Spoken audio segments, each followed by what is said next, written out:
In this video, we will be showing you how to replace the front ABS wheel speed sensor located behind your front wheel.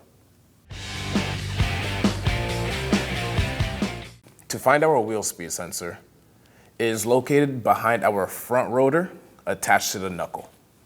We will need to disconnect our connector.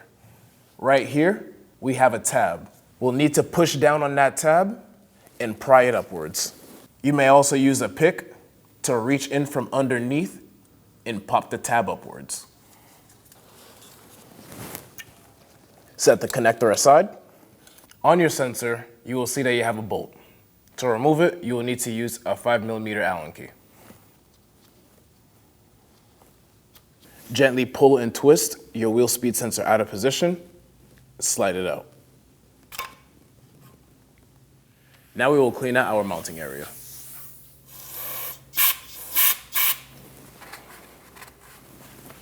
Now we are ready to install our new wheel speed sensor. The orientation for this one has our bolt on the bottom, and the angular plug is at the top, facing inward towards the vehicle. We're using the hardware, let's insert the bolt back in. Now we can tighten it down.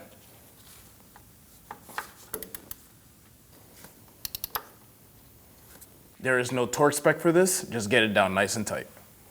Now the last step is to reattach the connector. Push it all the way down until you hear an audible click. If you do not hear the click, just give it a quick tug. Make sure that it doesn't come loose. Clear the codes and take it out for a road test. Thanks for watching. When only the best will do, demand TRQ. The only company that lets you view before you do. TRQ is committed to offering the highest quality aftermarket auto parts that are engineered for peace of mind. Thanks for using and viewing with TRQ.